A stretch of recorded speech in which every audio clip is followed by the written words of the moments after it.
Welcome to the Good News Bay podcast, where we are making Bay County brighter, one conversation at a time. Today, we're actually going to be talking about the premier city in the Panhandle.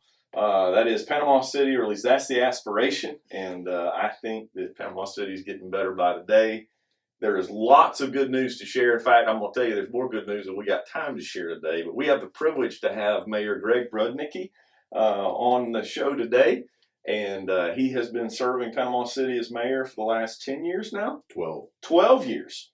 And there actually is an election coming up pretty soon. Is that April the 10th, early voting starts. Okay.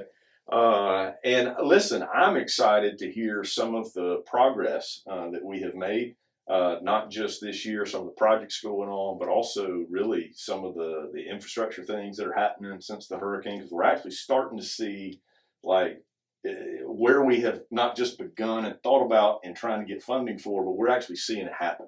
Yes. In a lot of different ways. But before we get there are people that are probably asking, who is Mayor Brudnicki? Like, some of us have known you and been around for a number of years. I've known you through as a pastor. I've known you from the funeral home quite a while. Okay. And so you are the owner of Kent Forest Lawn. Yes. And before you went into politics, that is what you did. And before that, you actually, let's go through your bio just a little bit and just make it conversational. Your family moved here from Chicago, is that right? 1965. How old were you at that point? 9. Yeah, I was 9 years old, and we moved here, and my uncle and aunt owned a restaurant and motel that my parents bought. Well, I was going to ask you that because there are people that may not know some of the history. And I asked Coach Chester a little bit about you, and he told me that your dad was a World War II vet. Yes. And he spoke of him as being one of the, is there something related to Iwo Jima in there? He was on Iwo and Guam. Okay. He was on the mop-up. And when he came, his replacement group that went over there was 229 that went over there. 26 came back uninjured. Okay. He was one of them. Wow. And that was in a mop-up group. They were supposed to be there a couple of weeks, and they were there, like 3 months. So pretty difficult. One of the things that I have learned about you, and I've watched this because you and I have been at different functions over the years, and in several of those instances, and I think now your father passed away? He passed 1 month before the storm. Okay. In years prior, I remember seeing you, even in public office, I would see you look after, to some extent, your dad. I do. And literally, when I called Coach Chester, Winston Chester, you've been on his fishing show some. But when I called and talked to him, he made the remark of how well you honored your mom and dad. And what I find encouraging is that I literally, from what I've seen, that's absolutely the case. And that says something to me, but I can see why. I mean, your parents were special people. And on a positive note, it sounds like both of them were cooks. Is that true? Yeah, well, yes. My mother was, of course, Sicilian. My dad was Polish. My dad did all the cooking in the restaurant. My mother she was a waitress.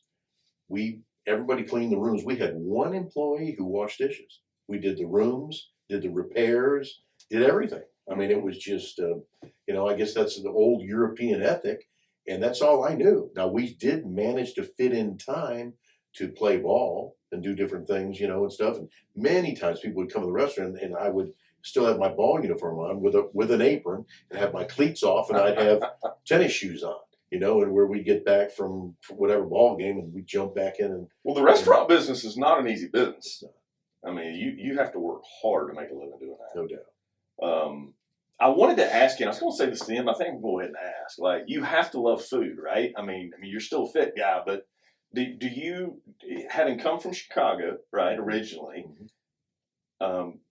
is there a particular seafood cuisine that you like in Panama City or from the area? Yeah, I mean, I frequent several different places here, but I still cook all the recipes at home. So you cook? I still make pizza dough. I still make bread. I still make spaghetti sauce in 34-quart pots. I mean, I shouldn't be saying this on the podcast because there is a list of people that I give spaghetti sauce to still from the restaurant. It might get longer. I have, yeah. So I mean, there is an election coming up. I'm playing. It is, yeah. So I have done that for a long time. I still enjoy cooking, and I do it. What do you remember? What year the restaurant closed? On Harrison Avenue. My parents bought a building, bought a piece of land out there at the beach from the Churchwells, and built the Italian Inn on Middle Beach Road. Okay. And that was in 1980. Let's see, I think it opened in 85. Okay. And they operated it for 11 years. Right. And then we had a group of doctors that came in and bought it. They needed to retire. Well, they bought it and they turned it into a microbrewery. Okay. You know? Well, the reason I asked the question is because I'm a Mosley grad from '92. I say that probably too often on the show, but I remember at prom, you know, junior, senior year, there was a list of restaurants that you'd go to, and I remember Italian Inn being one of the ones that different people would go to. Yeah. And so when that little piece of trivia came back up, I'm like, oh, I didn't know that. That was it. Okay, so I'm trying to paint this picture of somebody that started out with entrepreneurial mom and dad, right. Didn't have a lot. Right. You didn't have a lot, worked hard. Right. You were an athlete. You're pretty well known even now as playing a lot of ball and being good at it over the years. But then you went off to Florida State after graduating Bay High. I did. And what was your degree in? Accounting. Accounting. Yeah. And a couple of times when I would get all A's, my father's reaction to that was, well, you're not working. So what else should you be doing? You know? Wow. So it was, but no, and it wasn't really tongue in cheek. And it was like, you know what? If you don't have to, what I would do every year, I came home probably 75% of the weekends and worked Friday and Saturday night at the restaurant. I would go back to Tallahassee on Sunday. All right. And then I never went to summer school. We were on the quarter system. So you had 3 quarters was a year. I would come home at the end, whenever the quarter ended in the spring, you know, and I worked at National Car Rental during the day, and I worked in the restaurant at night. So I was working 48 hours in one job and 40 in another. I would just give my paychecks to my mother, okay? At that time, I remember my minimum wage was $1.80. And I had gotten to the point where I was making $2.65 or $2.75 at National Car Rental, and my mother was actually paying me $3 an hour because I think I was worth it. I had a little experience, and all of that money I would just give it to her. And you know, when I started school in September, right. Guess what? I had money in the bank. I was making $300 a week when that was like making $1,500 now. Right. Because, and I still found time to you know, have fun and fish and stuff. I mean, there wasn't that much, but it was, I was working so that during school I didn't have to, but I would still come home and work on the weekends. Now, you're married. Yes. Been married since, if I read it right, 1977? Correct. Somewhere thereabouts? Yep. Tell me her name. Lynn. All right. And you got 3 children? I have 3. Stephanie, Lauren, and Michael? Adam Michael. Adam Michael. Okay. And they're all grown and doing well. Yep. So you've raised your family here. You're Catholic. And I can say this is, you know, I'm a pastor. I'm a Protestant pastor. And so I actually respect the fact that you're a practicing Catholic. You're not just a guy that says, I am, you're there. You serve, you love the church. I think that it's important for our people to know that relative to Kent Forest Lawn, it wasn't like you just grew up in a bunch of money and then bought the people out. You started working at Kent Forest Lawn just as an employee a long time ago, right? Yeah, as I worked as their controller, and then eventually the person that owned the business at the time, we did a leveraged buyout. Figured out a way to do it. I started working for him. One guy sold to this other person, so I started running it, and basically used properties that were around there to garner loans to be able to do a leverage buyout, and you know, that was it. I put a mortgage on my house, and that was the partial down payment to the guy I bought the business from. I mean, if he didn't creatively finance it, it would have never happened. There was no way with my signature wasn't worth more than the pen that was I was writing with. So. Well, we talked a little bit beforehand about the politics side versus the business person side.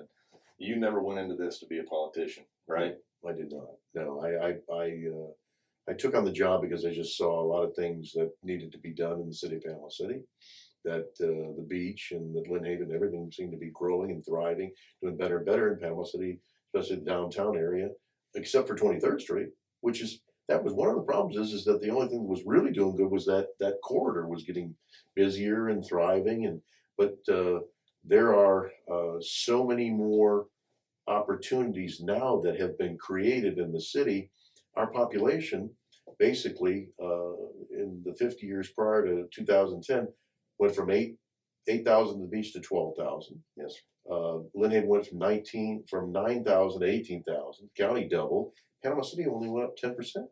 I'm saying, what's wrong with that? What causes that? So you get to the root of the problem, and you figure out, well, we have a downtown that really doesn't exist. It's pretty stagnant. It's got vagrancy problems, and so started researching it and figure out what did we need to do to make people want to live in Panama City. And all the healthcare, most of the commerce, yet we had a lot of enclaves of places that were in the county, but they're within the city footprint. Right. So I started working on how do we make Panama City a great place to live. I had to start with downtown. We had a marina, our marina down there. We had City Hall on the marina. And I guess when they did that back in the 50s, that was probably a fashionable thing to do.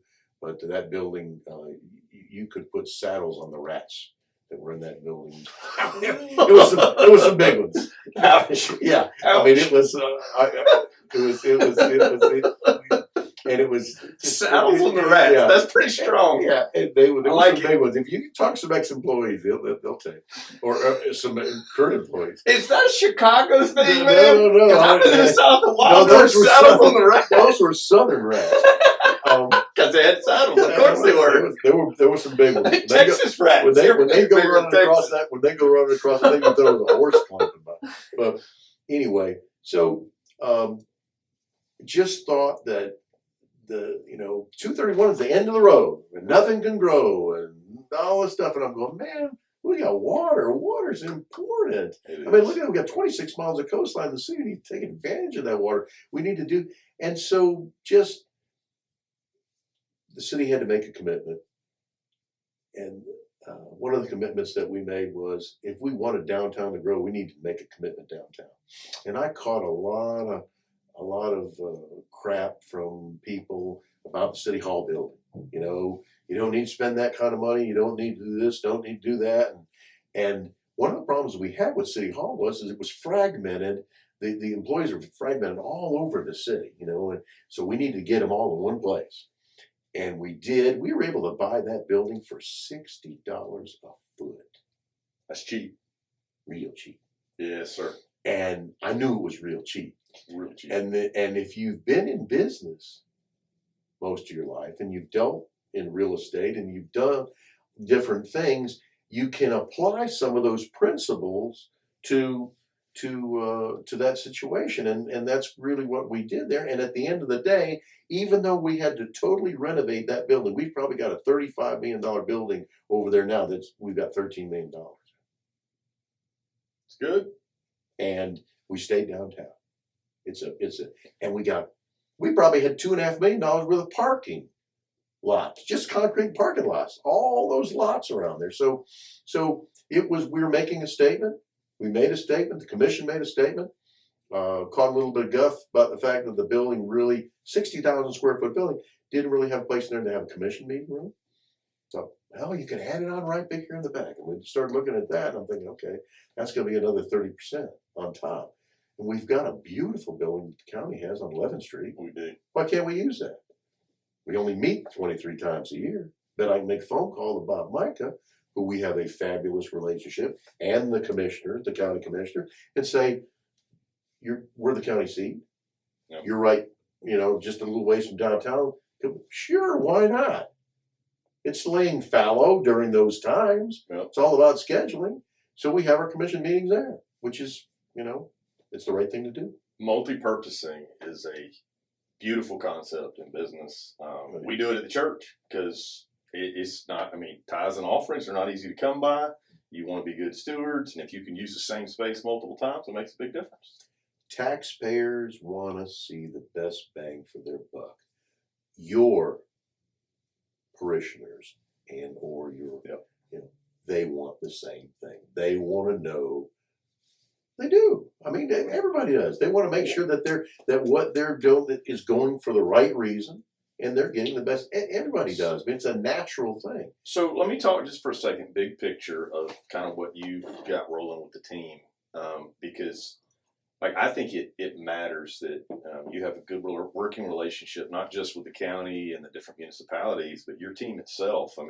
Since the hurricane, you have. I think a lot of us feel like General McQueen was a godsend, that he was here and ready to rebuild this community and help do it with Panama City infrastructure, because that was kind of his background in the military. But the two of you have worked hand in hand in getting a lot of these projects rolling. And so we talked a little bit about kind of his background. He was rebuilding places that had been bombed in Baghdad. Right. And then shortly after he became the manager of the city of Panama City, we sat here and looked at a place that basically looked like it had been bombed. That's exactly right. I asked him if it was a war zone when we went out that night together. Just a few months before I started courting him, and he will tell you, and having lunch with him, I liked him, and I knew that, and we had a problem with our previous city manager. He really wasn't up to the task of running the city, and he had was out actually looking for another job while he was employed by us. So that's a telltale sign, because I had someone from South Florida call me and say, "Hey, guess who's over here?" The Lord works in mysterious ways. So anyway, all that being gone, God love him. I hope he's doing well where he's working at. I don't wish anybody, ill will. But I knew we needed to get somebody very, very strong. And I had lunch with the general a few times and broached the subject with him, if he would consider it. And he seemed to be a little bit lukewarm. And then he came and spoke to our commission, and we were going to get ready to interview all these people. And one of the commissioners, like Mike Nichols, said, "Well, are we going to ask anybody else?" He's a diplomat and a statesman. Okay. Yes. I told him, I said, something? I have the intelligence, but I don't have the patience that you have. And so I would have probably made colonel, because the generals make the colonels do all the dirty stuff, But so anyway, we are an excellent team.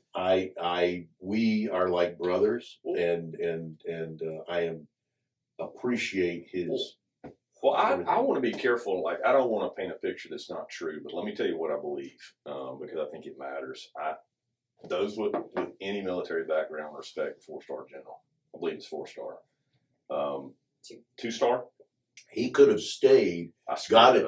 No. He could have stayed and got his 3rd star, and he would have gotten another $35 a month. So here's a guy that's probably embarrassed that we're talking about him right now. He describes himself as a knuckle dragon soldier. So that's right. But I know him to be a man that loves the Lord, and who served as an administrator in a local church here at First Baptist. And what I'm getting at is the two of you have created what I think is an incredible team. And you actually, if we haven't already said it, you're an accountant. Yes. And so when we talk about where the dollar's going, I believe that you've got an entrepreneurial background. Now this is a business climate, right? And two businessmen are not always going to agree. So as I've done my research, like you're a straight spoken guy, right? And that's right, good. And you have a reason for what you believe, and the very fact that you can state that, and it's not just because I said so. You literally try to work with people. I think and I'm going to run out of time for my careful, but I know when we look at some of these projects and the progress that's been made, I feel good about where believe that the dollars are going, and the effort that's been put there. You don't have to do this. You're choosing to invest this way, as far as your time. Now, let's talk about Hurricane Michael. Like, what happened as a result? Because we had all these desires of what we would see Panama City become, and because of the storm, devastated initially, but we all recognized one day things could be a lot better because of the fact that we endured the storm. Right. And you told me that one of the things that you guys did early on is you had a company come in and actually examine the infrastructure under the roads to figure out where the damage was as a result of the hurricane. Can you talk about that for a moment? Correct. Yes, we did. I believe it was Mott McDonald, and they to figure out. We knew we had damage because, especially like after hurricane, first we had the first hurricane, which all these different tree roots were ripped up. Old infrastructure that was already failing in some instances, and then with Hurricane Sally, we proved it because that was a water event, so it was amazing. We normally process, I think, in the Millville plant, I may get the numbers a little bit off, but you will get a flavor, like 3 million gallons a day. Yeah. Well, because we had so much surface water that was leaking into all the places that were breached, okay, it was 18 million gallons a day that we were processing. Oh my word! From all the rain, so you got some problems when those kind of things. I mean, that kind of solidified the fact that of just how much damage there was, and then when you see something failing in a road, and go over there put something there, it's because you've got something from the storm, probably, that the pipe has eroded, and now all of a sudden it's there's sewer coming out or there's water coming out, and it starts going down, and then of course your asphalt will go down. So there's a tremendous amount of that in the city. Now, one of the problems that we've had is that in order to fix all this, we have money from the state and federal government. There are state revolving fund. We're getting $120 million. 25% of it is totally forgivable. The rest of it can be paid over 20 years at no interest. Pretty good deal. And we've got different HUD, HMPG, CDD, BGR, Community Disaster Block Grant monies from HUD. All of this stuff comes in. We parlay all that together along with our infrastructure tax and do below the ground and above the ground. Yep. And try to attack the worst that we've got. Got about $400+ million. Now, we need to different. One of the things that we've got that slows us down is, okay, we're going to appropriate all this money. That's fine. When do I get it? Yep. Okay. It's a process. It's a process. A long process. And let me tell you what you have to do. Just like we did with the debris, we had over $100 million worth of debris, and then emergency expenses for all our lift stations and all that. You have to go borrow the money. Get everything fixed. Then make sure that you've got all the right documentation submitted to FEMA. I'm still out of all the last time we picked up debris in Panama City was December of 19. I'm still owed about $6 million. Wow. Okay. So what happens during that time frame, you have to have the credit worthiness to borrow it and pay. If you want the debris trucks to stay, you got to pay them. Right. So, same situation with this $400 million. We can't just go out and willy-nilly do these things. We have to plan for it. We have to have all the right architectural engineering, everything done, get it done, and then show all that documentation. Go, yes, Mr. Brudnicki, we will reimburse Panama City. And there's So you and your team are in the middle of being able to look at all these sources, some because of the storm, some that are just available, grants, etc. 400 million, is that what you said? Yes, 400+ million. You almost have to be an accountant to keep up with some of that, well, right? we've got, yeah. There's just there's a lot of moving parts, but the timing of all that, and to make sure that you've got people at the helm that people trust who are going to be reimbursing us the money. It's Well, and I get asked regularly, like as I bring guests on, tell me about the infrastructure. Every time we have somebody on from the city, we whether it's General McQueen or it's Josh Street, we talk about the progress that's being made. And I know that street by street we're doing that. I know that the downtown area is starting to see some signs. Like yes, there's some issues that we're still like not able to get to yet. But when we look at the hotel, for instance, wonderful Indigo Hotel down there. The restaurant's already open. If you hadn't been down there to check it out, you should. Harrison's Place, it's yummy. The view is great.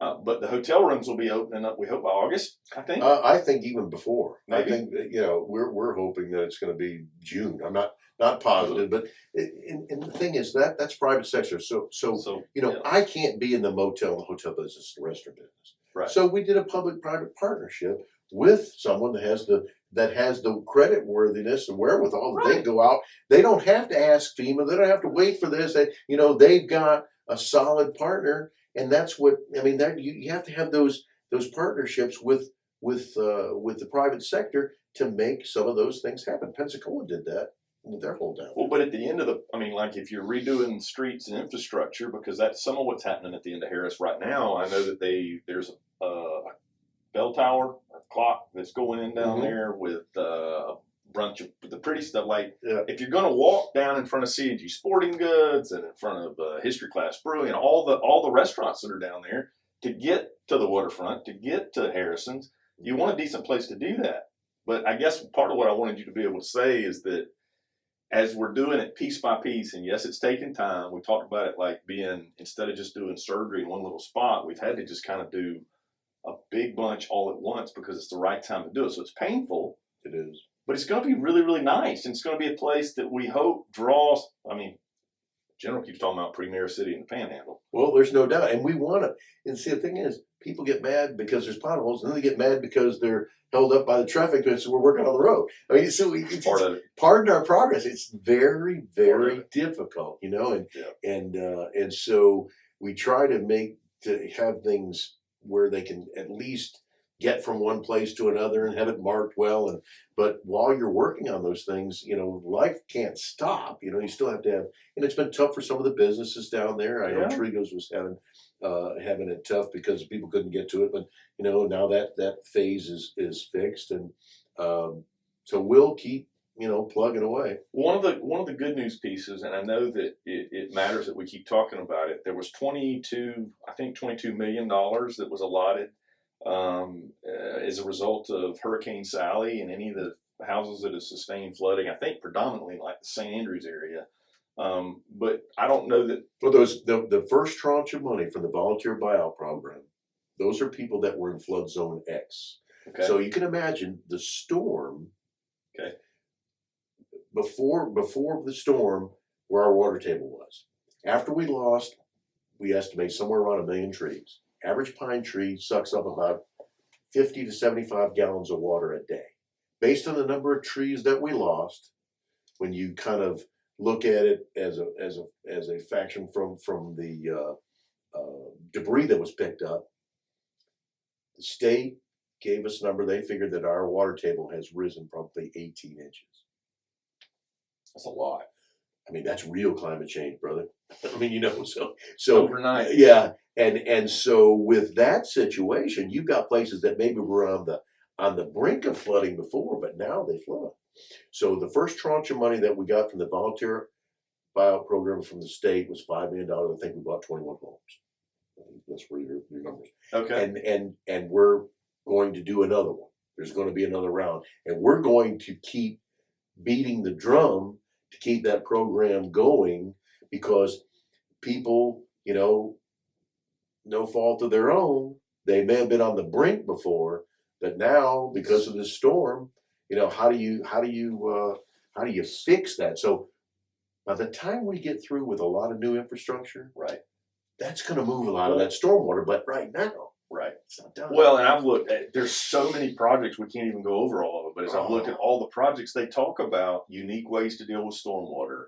It's going to avoid a lot of that, what they described as a Babylonian empire kind of piping that was there. And so all that stuff's getting better, but in the meantime, you're not just talking about it, you got the programs, and as a commission, you're doing your best to to move the dirt with some of that, and so all of that's good.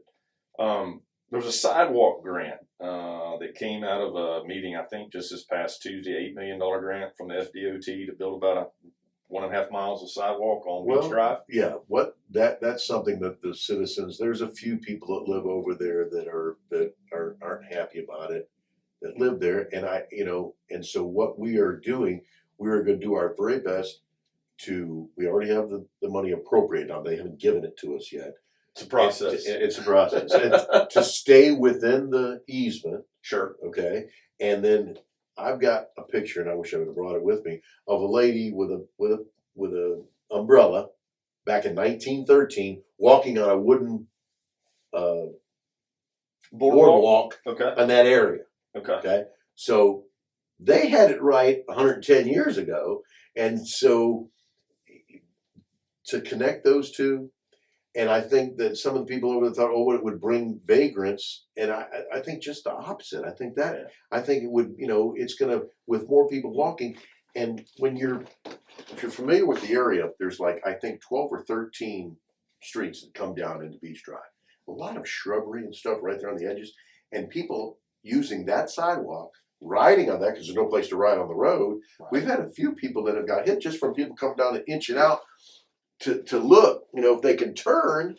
And if you got those people on the other side of the street, you're going to eliminate that. I'm sure that there are those that have had unique access to that space all these years that really have loved that. But I also know that as the community grows up, that space for the entire community, if we're wanting to draw, if you could go have dinner and then go for a walk or ride your bike can you imagine? It would create a really special space to be. So the fact that the funding is at least been promised, and now we have to walk through the process and the steps. Thanks to Jay Trumbull. Well, thank you, Jay Trumbull. Thank you, Jay Trumbull. It's a team together working on it for sure. I know many of our parks have had some progress, and all of that is good. And so we'll continue doing that. I'm kind of running out of time, so let me do this. I want to talk to you a little bit about fishing. Okay. Because I'm a bass fisherman, and I think you can bass fish. Oh yeah. But I think your love is inshore fishing, right? Yeah. And in the book that Coach Chester put together of the history of fishing in Bay County, he was looking for somebody that had caught a 10-pound trout. I've heard of gator trout, which I guess is anything over like 5 or 6 pounds. Never caught one personally, but you hear rumors of 10-pound trout, and I haven't been able to come. Maybe by the time we post this next week, I'll have the picture. But you caught a 10-pound trout one time. I did. Tell me the story. I need to hear the fishing story. Well, we were over there. This is good news. This was I think 1988, and I was fishing actually in the canal behind. Let's see, Jim Dake lived over there. It was one of the first fingers over there in Kings Point. I lived on Tracy Lane. So what I used to do is I would keep a styrofoam cooler in my Florida room. I lived on the canal on this side and back. It was on the end of Tracy Lane. There's only two or three houses on that street then. And I had an aquarium pump, and I would put that in there because it would be so cold outside that if you put the shrimp in, one of those yellow live things, live wells, and put it out there in the canal in the minute bucket, it was too cold. So I didn't want them too cold. So I would keep them in the house, and then I would get the bucket, get some water, right, and throw a half a dozen shrimp in there, or a dozen shrimp, and I had different little little spots that I fished. Well, one particular day I threw out there, and then was it a December day? No, it was February. Was it a February? That's cold. That's even colder. Yeah, that was before the season was closed on trout in the wow. February it's closed now, and that was before they had limits. So like right now you can keep 3, and I think they got to be 15 to 20 inches. You can only have one 20-inch fish in your boat. Used to be 1 per person. So it's went from like 8 or 7 down to 5 down to 3. Then before that, of course, it was none. And then the size limit used to be 13. Then it went to 14. Now it's 15. Got to keep up with all that. Yeah. Louisiana is 5 redfish and 25 trout. So they must have a lot of fish over there. I don't know, man. That's a whole other show. But sometimes the states that border with Florida just don't play the same rules that we play with. But I love to go. Most of the time when I go bottom fishing, I used to have a big boat, and I would take my dad. When I say big boat, it's 26-foot Mako and Right. two 200s on it, and I would take him fishing. When he got to the point in his life that he couldn't do that anymore, I got rid of it, and so just inshore. Right. And he lived one street over from me. I would go over there in the golf cart. And I've been in the Cove 18 years, and put him in the golf cart because his legs were, where he couldn't walk. And then I'd bring him down to the dock. His arms were tremendously strong still. And I had a plank that would go from the dock to my flats boat, and he would grab on the wire, and then he'd, work his way over there and put him in the boat. Never once would he tell me, I want to go home. Okay. He lived to fish. He was half blind in one eye, had a urine bag because his kidneys got blown out because of having so much heart treatment. He had 10 stents, deaf as a brick. He was a mortarman, okay? Couldn't hear thunder. But let me tell you, Chester's got that video that he did of him where he talked about the war at my house. Oh. And you can watch it on Panhandle. I'm gonna go look it up. You got to do it because it's amazing, and we might even be able to put the link in here. yeah, I bet we can in the show notes. It's really cool. So, but yeah, and my parents, I moved them from the beach into town, one street over from me. Pretty much my mother passed a year ago on February 26th, and she had dementia really bad, and I basically took care of them the last 5 years of their life. Made their food, did the groceries, did everything. I mean, you can work 3 jobs if you put your mind to it, and I always have. So that's a void. In fact, there's a lady now that's renovating their house. We sold her home, but yeah, they live one street over from me. My daughter lives in the house next door.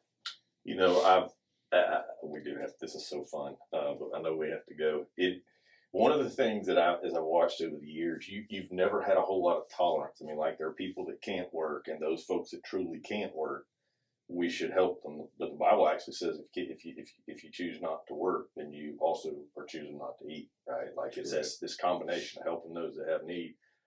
Let me just say how thankful I am for your leadership over these years. I pray for the leadership in our community. It's not been an easy time to lead, and those that are in leadership, there's a lot of us that don't want to get in the middle of. I mean, I've got my own bucket of leadership that I'm about, but there's a lot to be said for public service right now. That's not easy, and so I appreciate what you're doing. The future is bright. There's some fish still to be caught, with very spring-like weather, at least this week, right? Yeah. And so it's time to get out and do a little bit of fishing along with that work. And I want to get through this election, then I'm gonna win a lie. Well, I know you'll put the work in. It's been a pleasure, and I really appreciate you. Thank you, sir. Yes. Thank you so much for joining us for the Good News Bay podcast, where we are making Bay County brighter one conversation at a time. Please help us share this good news and change the conversation by liking, sharing, and subscribing to the podcast.